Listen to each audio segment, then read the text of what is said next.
Hello, this is Michael Moss. Heather Cox Richardson is traveling today, and her travel arrangements did not allow her time to read today's letter, so I will be reading it in her place. August 13th, 2025. On August 14th, 1935, President Franklin Delano Roosevelt signed the Social Security Act into law. While he had already put in place new measures to regulate business and banking and had provided temporary work relief to combat the Depression, this law permanently changed the nature of American government. The Social Security Act established a federal system of old age benefits, unemployment insurance, aid to homeless, dependent, and neglected children, funds to promote maternal and child welfare, and public health services. It was a sweeping reworking of the relationship between government and its citizens, using the power of taxation to pool funds to provide a basic social safety net. The driving force behind the law was FDR's Secretary of Labor, Frances Perkins. She was the first woman to hold a position in the U.S. Cabinet and still holds the record for having the longest tenure in that job. She served from 1933 to 1945. Perkins brought to the position a vision of government very different from that of the Republicans who had run it in the 1920s. While men like President Herbert Hoover had embraced the idea of a rugged individualism in which men provided for their families on their own, Perkins recognized that the vision of a hard-working man supporting his wife and children was more myth than reality. Her own husband suffered from bipolar disorder, making her the family's primary support. She understood that Americans had always supported each other. As a child, Perkins spent summers with her grandmother, with whom she was very close, in the small town of Newcastle, Maine, surrounded by a supportive community. In college, at Mount Holyoke, she majored in chemistry and physics, but after a professor required students to tour a factory to observe working conditions, Perkins became committed to improving the lives of those trapped in industrial jobs. After college, Perkins became a social worker, and in 1910, earned a master's degree in economics and sociology from Columbia University. She became the head of the New York office of the National Consumers League, urging consumers to use their buying power to demand better conditions and wages for the workers who made the products they were buying. The next year, in 1911, she witnessed a fire at the Triangle Shirtwaist factory in which 146 workers, mostly women and girls, died. They were trapped in the building when the fire broke out because the factory owner had ordered the doors to the stairwells and exits locked to make sure no one slipped outside for a break. Unable to escape the smoke and fire in the factory, the workers, some of them on fire, leaped from the 8th, 9th, and 10th floors of the building, dying on the pavement. The Triangle Shirtwaist fire proved to Perkins that ordinary organizations would never be enough to improve workers' lives. She turned toward using the government to adjust the harsh conditions of industrialization. She began to work with the Democratic politicians at Tammany Hall, who presided over communities in the city that mirrored rural towns and who exercised a form of social welfare for their voters, making sure they had jobs, food, and shelter, and that wives and children had a support network if a husband and father died. In that system, the voices of women like Perkins were valuable, for their work in the immigrant wards of the city meant that they were the ones who knew what working families needed to survive. The overwhelming unemployment, hunger, and suffering during the Great Depression convinced Perkins that state governments alone could not adjust the conditions of the modern world to create a safe, supportive community for ordinary people.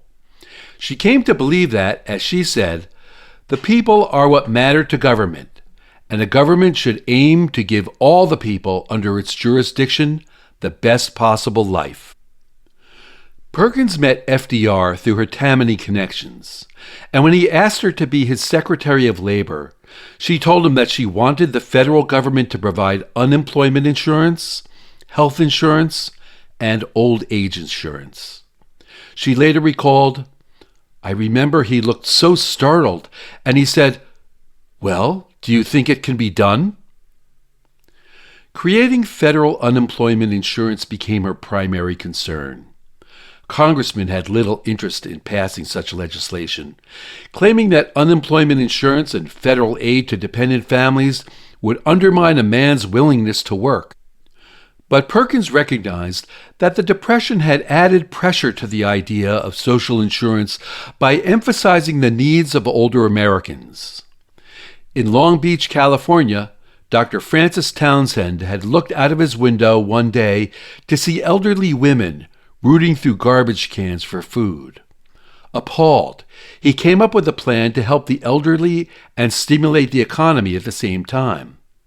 Townsend proposed that the government provide every retired person over 60 years old with $200 a month, on the condition that they spend it within 30 days, a condition designed to stimulate the economy. Townsend's plan was wildly popular.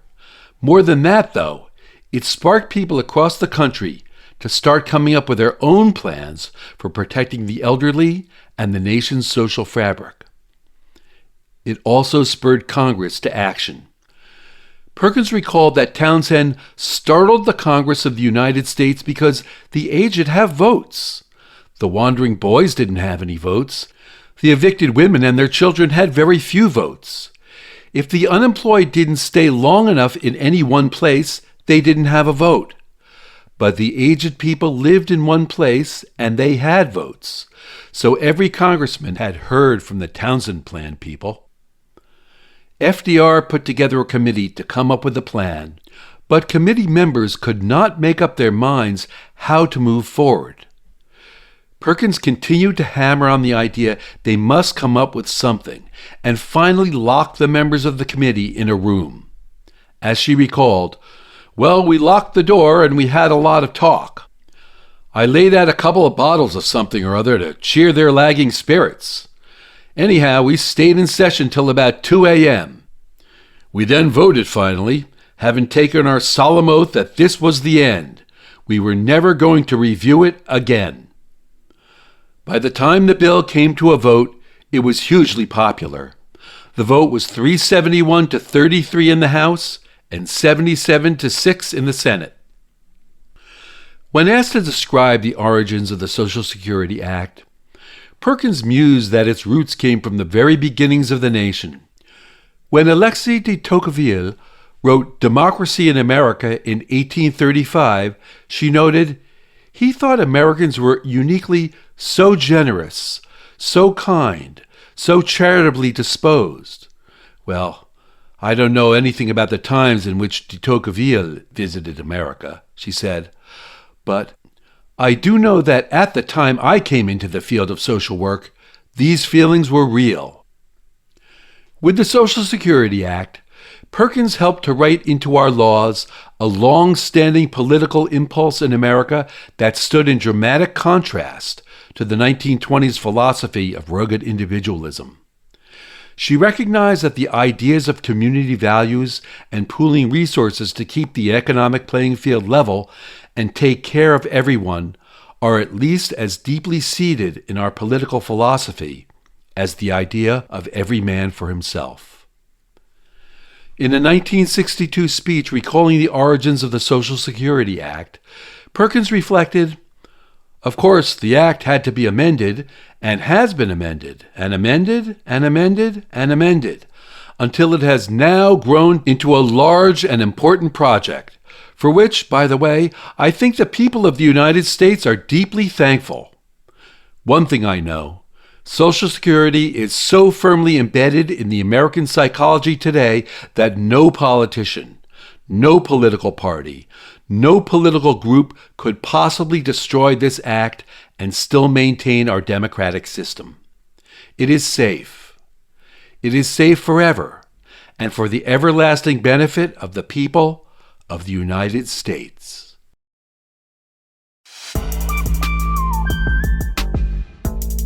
Letters from an American was written by Heather Cox Richardson. It was produced at Soundscape Productions, Dedham, Massachusetts. Recorded with music composed by Michael Moss.